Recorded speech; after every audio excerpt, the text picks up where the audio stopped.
Hi there. Wow, creating a podcast in times of war. I could say that's a new experience for me, and at the same time, of course, it isn't, because there has been some war somewhere in the world every minute of my life. However, at the moment, this is a new experience for me because war has never been that close. I'm just recording this podcast in Germany, and a war in Europe is a new experience for me.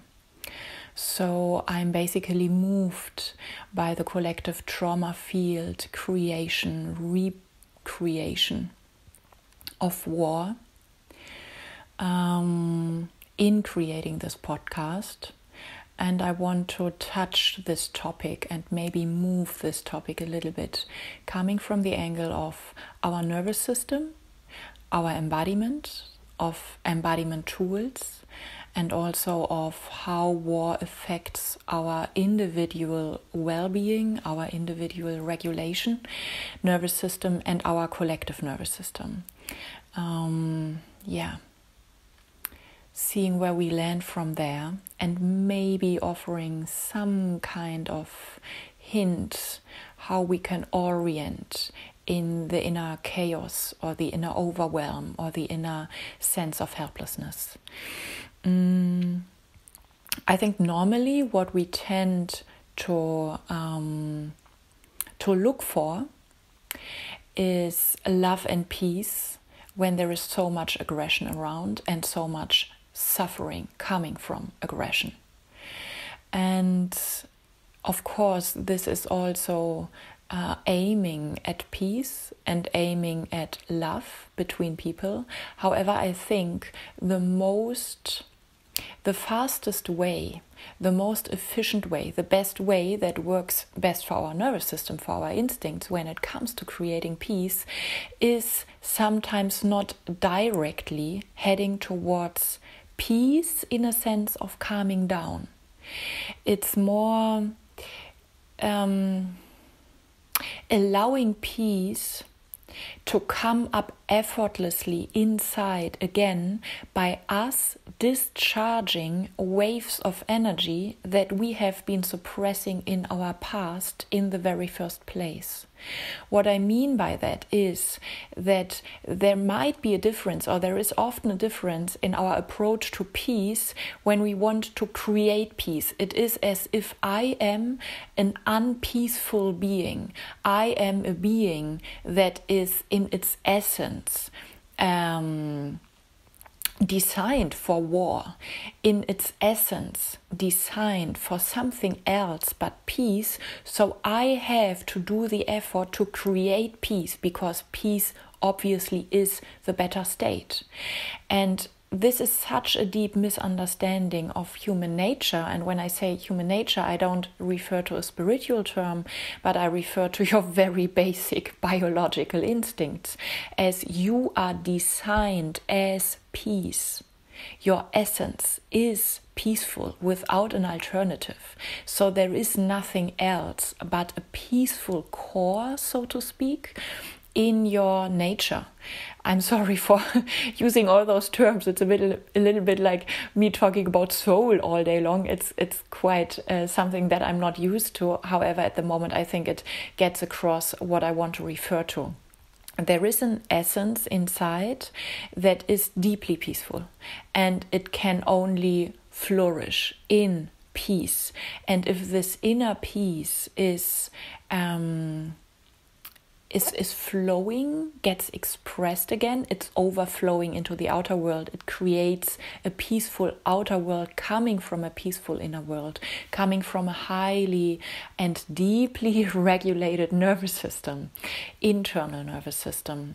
So there is not the question, how do I create peace? There is the question, how did I make the way away from peace? How did I lose touch with peace in the first place?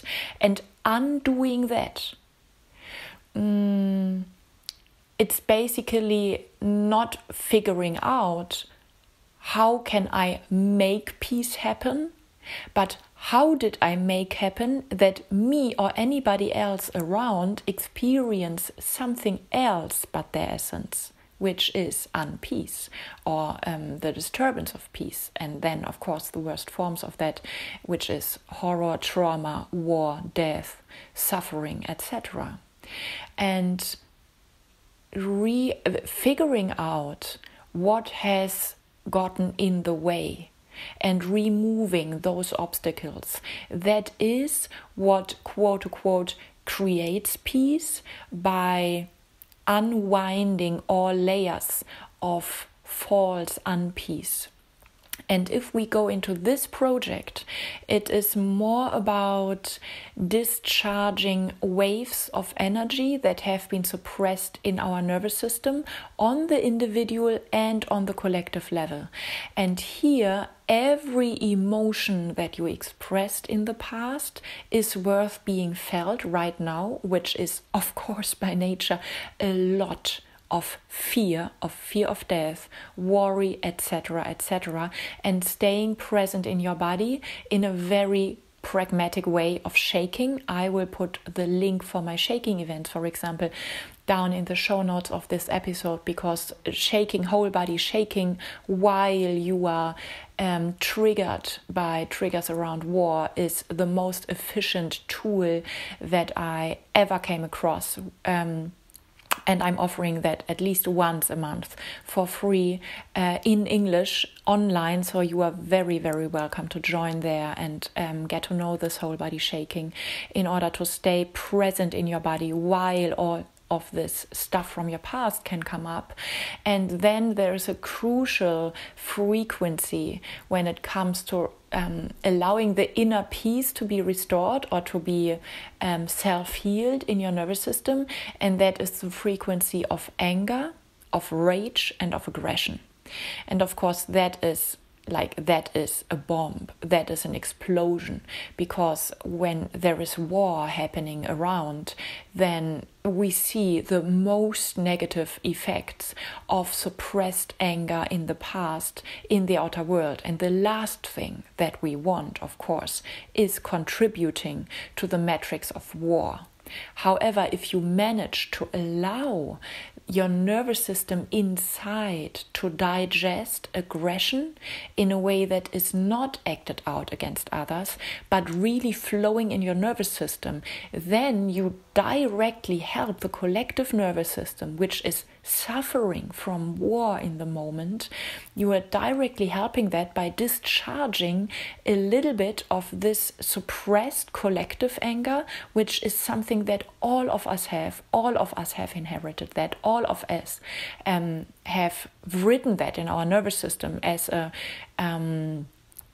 form of collective trauma that we are all informed with. So to some extent, your most individual, your most immature, your most, so to speak, unnecessary little everyday routine anger that you allow to flow in your nervous system these days or in some other days in a very healthy way, even this is a concrete contribution to informing the collective nervous system with alternatives to war, alternatives to fighting against others in such a disastrous way, and quite the opposite, regaining access to an inner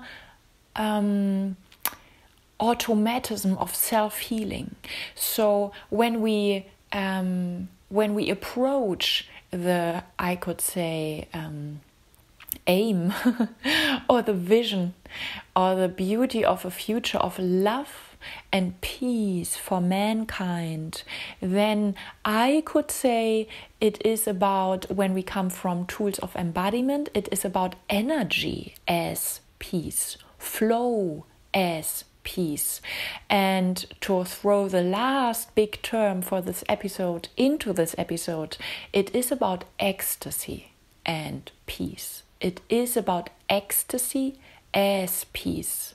Because when we come from love and peace, we hit the point, but we do not hit the point in our how do I say that, in the conditioning of our terms, in the conditioned aura or associations around words like love, because love in our culture very often got misunderstood with false harmony, which is suppressing even more emotion in our nervous system in order to be the good girl or the good boy, which is war inside, which is aggression against your instincts, which is a secret form of silent self-hatred. So if we misunderstand love as hating yourself, to put it into these rough words, then of course we cannot create true peace in the outer world coming from there. So how about us replacing, for the sake of the path of this process that's so needed at the moment, and for this culture anyway, replacing love and peace with ecstasy and peace, and even ecstasy as peace, because ecstasy combines two poles, two sides of the same coin in our nervous system at the same time, which is a free flow of energy. So I could say a high vibe of running energy everywhere in your nervous system, and at the same time, this is not caffeine, this is not on drugs, this is not you in a regenerated way being through with all your trauma, quite the opposite. This is you being exactly that scared, exactly that burned out. At the same time, you are still capable of experiencing ecstasy in this moment and deep peace inside. So ecstasy, to some extent, can be defined as the reunion of high energy and deep relaxation. And that is something that we in this obvious way, or very strong way, experience easier when we approach peace by approaching or exploring ecstasy than by us aiming at peace by aiming at love. Again, because love is a super conditioned term, and it's to some extent highly risky to talk about love. And talking about ecstasy might be more useful because it hits more the point when it comes to those energetic layers that need to be moved, that need to be transformed, that need to be moved in your nervous system when it comes to embodiment of peace for the inner and the outer world. And it is less, ecstasy as a term is less used, or it's less often misunderstood in our culture because it's less used at all. So let's use it more as a term that we do not misunderstand, and let's use it more even more, of course, as something that we send as a somatic prayer around the world for every suffering being in this moment. And yes, every suffering cell inside at the same time. Thank you for breathing, and thank you for sensing, and thank you for showing up with just what you can in this era. Yeah, feels very, very strong how we are all affected, and all of us doing our best in order to not look away and not avoid, but keeping breathing, showing up, opening our eyes, opening our senses. So all of that truly matters. Thank you so much, and hear from you soon. Much love, much ecstasy, much peace.